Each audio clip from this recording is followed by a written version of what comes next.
Salve, salve galerinha do Pinceladas do Saber, estamos aqui para mais uma videoaula para nós falarmos sobre Karl Marx e o Manifesto Comunista.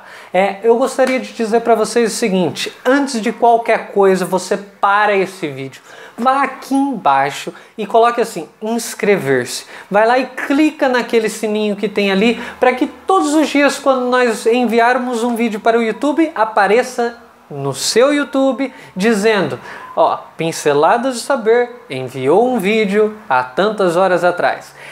Também vá lá, deixe seu like e também vá no Facebook, adiciona, curta a nossa página, nos incentive a continuar esse nosso trabalho.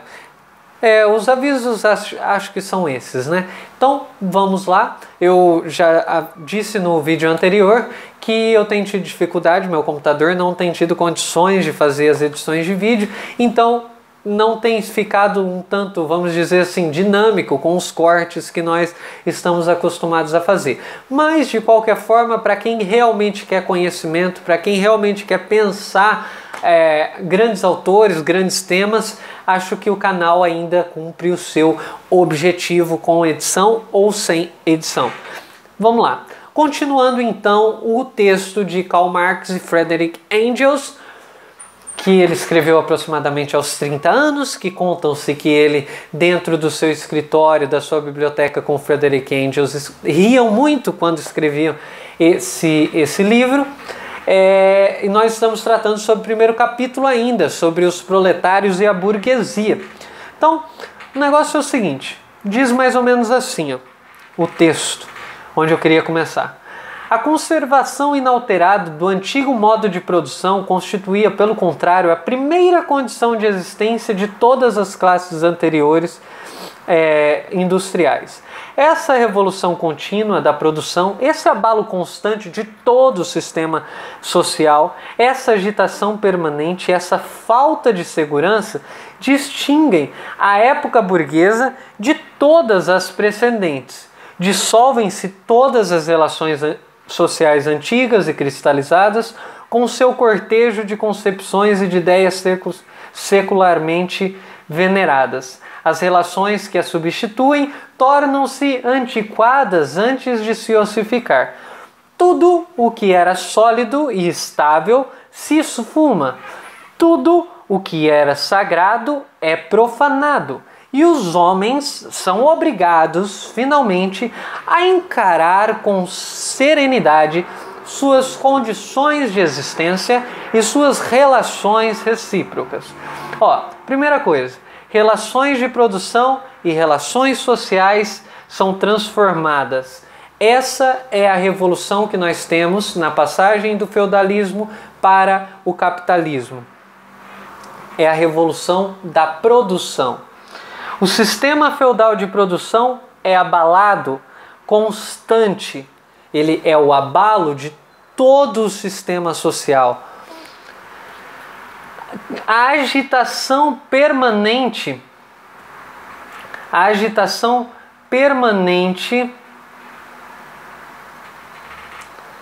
pode-se dizer que são as invasões bárbaras, as pessoas buscando abrigos na cidade, o êxodo rural constante. Então, o que distingue o período da burguesia dos outros períodos é a revolução contínua do modo de produção, né? O modo de produção vai mudando constantemente. Então vamos lá. Essa frase, tudo que era sólido e estável se esfuma no ar, caiu no vestibular da UEL de 2014 para a entrada em 2015, para fazer uma relação dessa frase de Marx com o pensamento sobre a pós-modernidade de Zygmunt Bauman. Mais ou menos o seguinte, eles enxergavam a sociedade a qual eles estavam inseridos no século XIX como uma sociedade em transformação, em mudança, em transformações no sentido daquilo que era sagrado é profanado, daquilo que era tão estável se torna sólido. Então, eu acho interessante nós pensarmos o seguinte: Entender que a modernidade para Karl Marx não é só crítica. Se levarmos em conta o que Marx está dizendo, essa relação do que ele está dizendo, juntamente com a influência dele do Feuerbach sobre o conceito de alienação, essa frase tão famosa é um grande avanço para o homem. Entende, gente? O negócio é o seguinte, para o Marx, o que acontece? Ele vem da influência de Feuerbach. Feuerbach ele vai dizer o seguinte, que Deus é uma criação humana, O homem pega as suas virtudes, potencializa elas, plenaliza, cristaliza elas e lança externo deles, né? Ou seja, eles lançam num ser externo, ou seja, lança-se todas as virtudes humanas potencializadas e cristalizadas na plenitude é lançada em Deus. Então Deus se torna onipotente, onipresente, benigno, maravilhoso, conselheiro, príncipe da paz, parará. Tudo as questões que nós aprendemos dentro da religião. Então Feuerbach vai dizer, a criação de Deus é uma criação humana, o homem cria Deus e não Deus cria o homem. Mas olha só o que ele vai dizer. Os homens são obrigados, depois que aquilo que era estável, as verdades imutáveis, absolutas, se tornam obsoletas, se tornam líquidas e não mais sólidas, ele diz, os homens tiveram que encarar com serenidade as suas condições de existência e suas relações recíprocas. Ou seja, eles tiveram que encarar a vida materialmente como ela é. Dentro desse sentido, a passagem para a modernidade, se nós pensarmos, não é uma perca, né? Ela é um avanço. Ela é um avanço porque o homem, ele de alguma forma está se desalienando, né? Ele não está colocando as suas virtudes e as suas potencialidades em uma entidade externa, em uma divindade ou algo do tipo. Então vamos lá. Pela exploração do mercado mundial, a burguesia imprime um caráter cosmopolita à produção e ao consumo em todos os países. Para desespero dos reacionários, ela retirou a indústria de sua base nacional. As velhas indústrias nacionais foram destruídas e continuam a sê-lo diariamente. São suplantadas por novas indústrias, cuja introdução se torna uma questão vital para todas as nações civilizadas. Indústrias que não empregam mais matérias-primas autóctones, ou seja, dentro das suas próprias nações, mas sim matérias-primas vindas das regiões mais distantes e cujos produtos se consomem não somente no próprio país, mas em todas as partes do globo.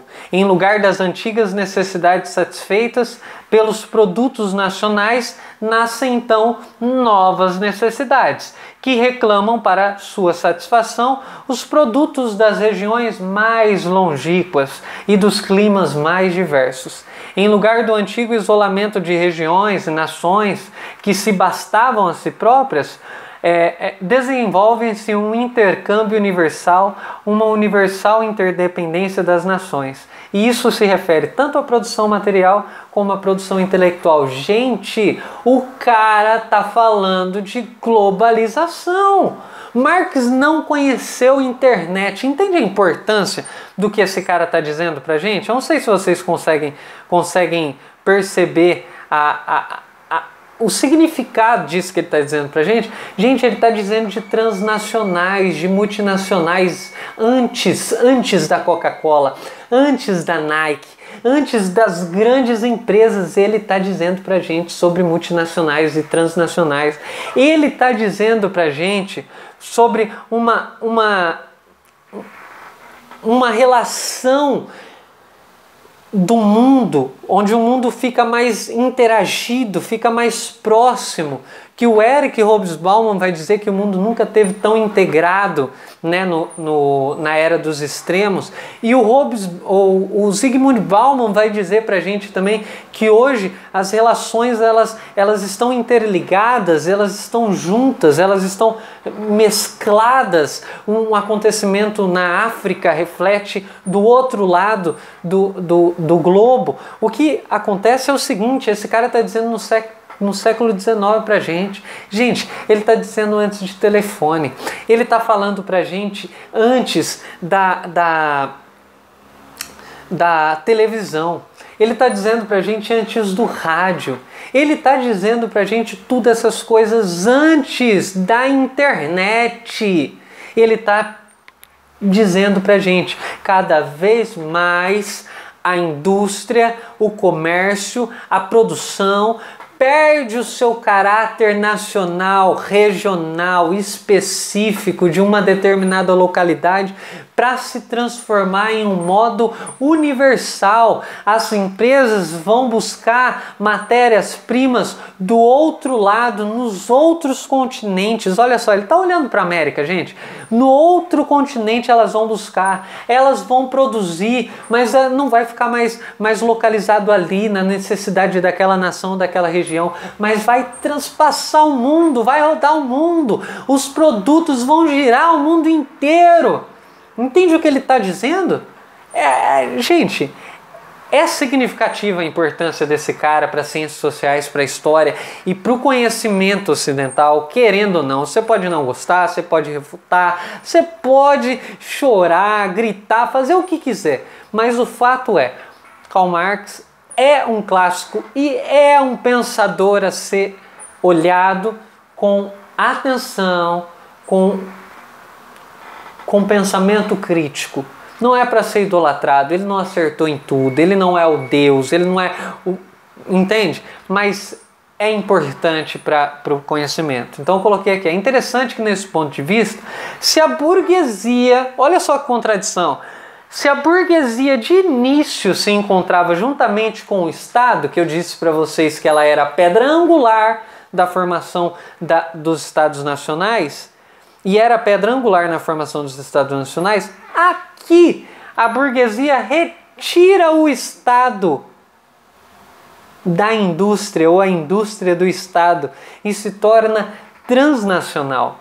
Há um choque entre os interesses burgueses e as hegemonias nacionais aqui, ou ao menos seria uma previsão do que poderia vir a ser. Sob a pena de morte, ela obriga, está falando da burguesia, ela obriga todas as nações a adotarem o modo burguês de produção, constrange-as a abraçar o que ela chama civilização, isso é, a se tornarem burguesas. Em uma palavra, cria um mundo à sua imagem e à sua semelhança. A burguesia até então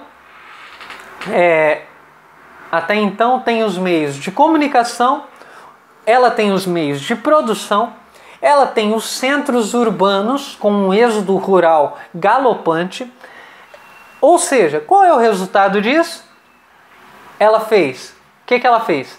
Ela aglomerou as populações, centralizou focos de meios de produção e concentrou a propriedade em poucas mãos. Esse é o resultado. Então a burguesia suprime cada vez mais a dispersão dos meios de produção, da propriedade e da população. Ela não quer a dispersão, ela quer a concentração. Aglomerou as populações, centralizou o meio de produção e concentrou a propriedade em poucas mãos. Então isso é importante. Levam todos para um lugar, dispersa os meios para produzir, concentra a propriedade em poucas mãos. Então, a burguesia, durante o seu domínio de classe, apenas secular, criou formas produtivas mais numerosas e mais colossais que todas as gerações passadas em conjunto. a subjugação das forças da natureza, as máquinas, a aplicação da química à indústria e à agricultura, a navegação a vapor, as estradas de ferro, o telégrafo elétrico, a exploração de continentes inteiros, a canalização dos rios, populações inteiras brotando na terra como por encanto.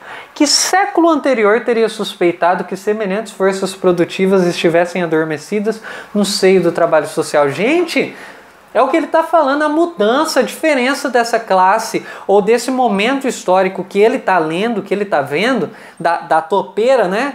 Que está cavucando e tal. O que ele está vendo é o seguinte, gente. Ele está vendo como que eu posso dizer, uma agitação colossal de mutações incessantes nos modos de produção, nos meios de comunicação, nas maneiras de se relacionar, na maneira de enxergar o mundo, intelectual, materialmente.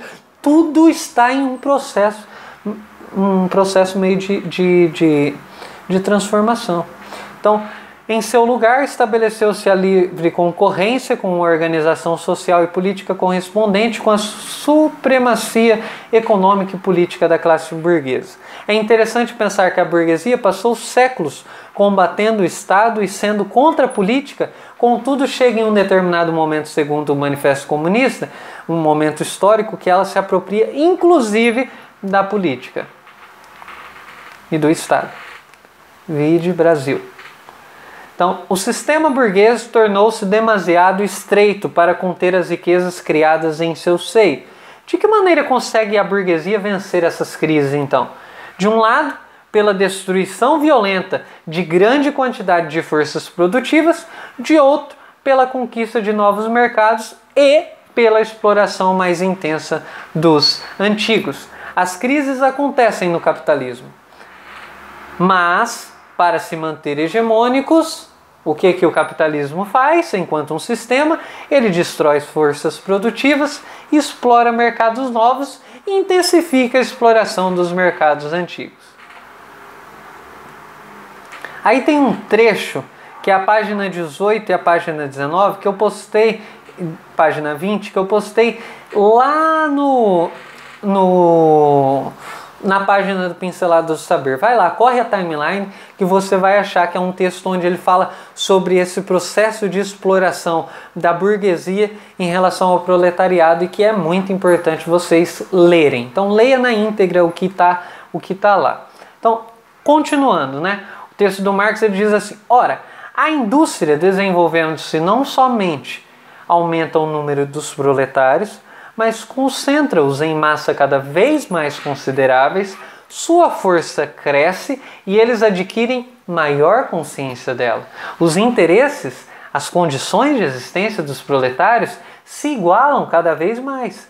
À medida que a máquina extingue toda a diferença do trabalho e quase por toda parte reduz o salário a um nível igualmente baixo. O que ele está dizendo? Se ele cantou para a gente, o nascimento da burguesia, toda a ascensão da burguesia, o que ele está fazendo agora, gente?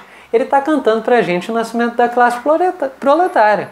A burguesia surgiu enquanto uma classe, ela era dominada, mas ela surgiu enquanto uma classe dominante. Então agora ela vai criar, ela vai fabricar a antítese. A história vai fabricar a antítese. E qual é a antítese que a história vai fabricar? É o proletário, que vai se constituir. Enquanto as indústrias crescem, aumentam o número de proletário, enquanto a maquinalização dos meios de produção acontecem, vai aumentar o número ou vai diminuir os salários, vai igualar os salários dos proletários, igualando os salários dos proletários, igualando os modos de vida dos proletários, igualando os modos de produções dos proletários, nós criamos uma determinada classe que se identifica um com o outro, que vai tomando consciência enquanto classe, que vai tomando consciência enquanto uma pessoa, enquanto um grupo de pessoas, enquanto uma classe que é oprimida, subjugada, que tem a sua mais-valia roubada pelo grande industrial, que lucra efervescentemente somente sobre as suas costas, sobre os seus dias de trabalho, sobre os seus tempos. O seu tempo está regimentado. Eles igualam o tempo de serviço, eles igualam a batida do cartão, eles igualam os modos de produções, se nós olharmos para os tempos modernos de Charles Chaplin, eles igualam e vão criando uma nova classe social chamada proletário. Então, o que acontece? Tadã! Começam a formar uniões contra os burgueses e atuam em comum na defesa dos seus salários e nas melhores condições de trabalho. Então, essa união é facilitada pelos crescimentos dos meios de comunicação criados pela grande indústria e que permitem o contato entre operários de localidades diferentes. Eu coloquei aqui que Marx e Engels ficariam entusiasmados se vissem as redes sociais e sua capacidade potencializante de angariar um número determinado de pessoas. Então, ele vai dizer aqui, ó, a burguesia vive em guerra perpétua. O primeiro, ela vive contra a aristocracia. Depois, contra as frações da própria burguesia, cujos interesses se encontram em conflito com os progressos da indústria.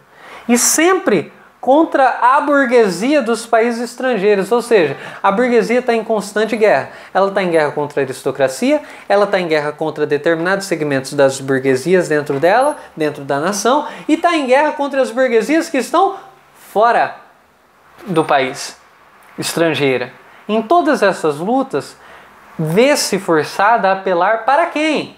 Para quem que a burguesia apela? Para o proletário, para reclamar seu concurso e arrastá-lo assim para o movimento político. É o patrão comprando voto, é o patrão colocando funcionário para agir politicamente correto para ele. De modo que a burguesia fornece aos proletários os elementos de sua própria educação política, isso é, as armas contra ela própria.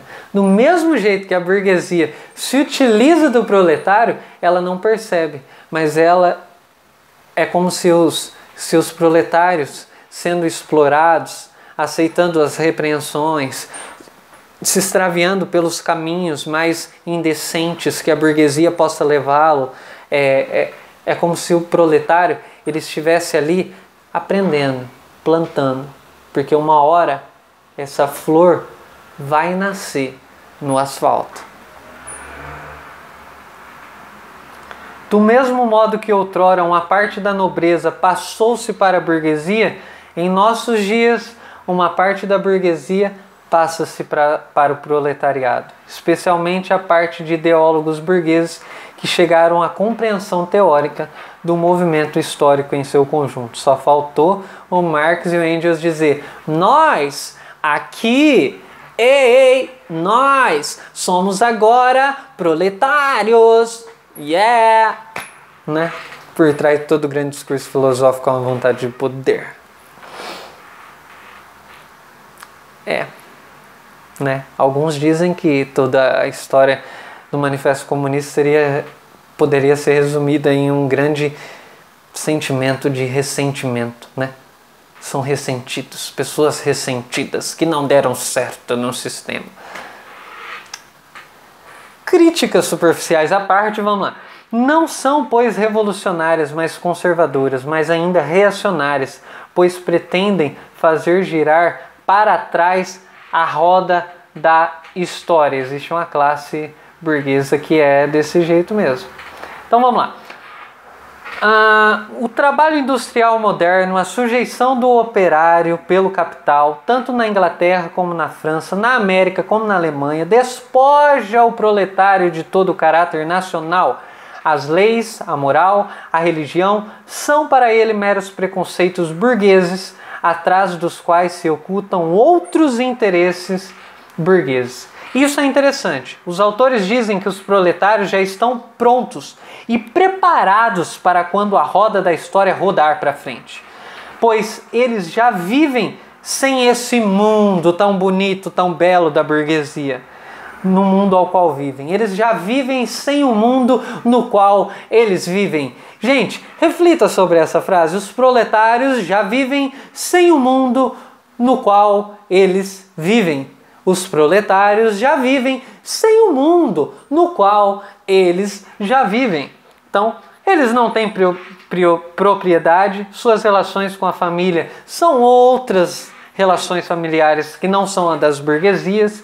Eles são, de certa forma, antinacionais, porque o proletário daqui se identifica com o proletário da Rússia, com o proletário da América do Norte.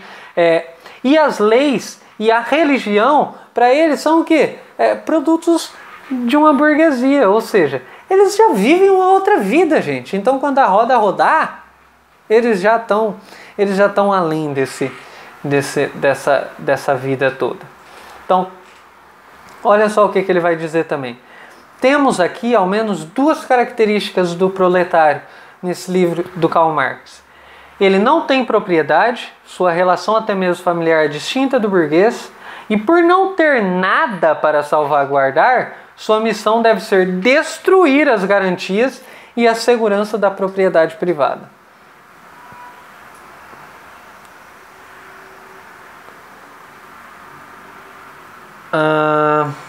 Tá. Aí Marx vai meio que, vamos dizer assim, né, pregar a sua ideologia, né, que o proletário iria então tomar o poder e tudo mais, porque ele tem esse potencial para fazer isso. Aí ele vai dizer que na história o servo poderia se juntar à comuna e o pequeno burguês poderia se tornar burguês, ou seja, as classes dominantes garantem ao menos a subsistência das classes exploradas. Contudo, no capitalismo, gente, cada vez mais a classe explorada é explorada em condições ainda maiores. Quando a gente vê uma revista, umas pesquisas, como a do Thomas Piketty, dizendo pra gente que atualmente 1% da população contém mais de 50% da riqueza mundial, a gente tá dizendo o quê? O cara tá falando isso pra gente no século XIX. Tem ideia? O cara tá falando isso pra gente no século XIX.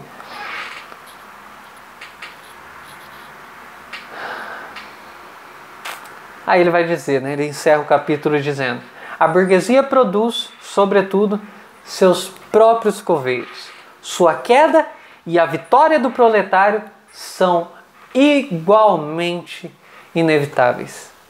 Há um certo tipo de determinismo, né, na história do Marx. Enfim, gente, esse foi o primeiro capítulo do Manifesto Comunista. Espero que vocês tenham gostado e até o próximo Pincelada do Saber. Por isso, não se esqueça, por favor, não se esqueça jamais de entrar lá na nossa página, curtir a nossa página, se inscrever no canal, deixar para você receber as atualizações no nosso canal, compartilhar esse vídeo, comentar ali embaixo e dar um joinha aí pra gente, por favor. Tchau, tchau, gente. É hora de dar tchau pra vocês. Até o próximo Pinceladas do Saber.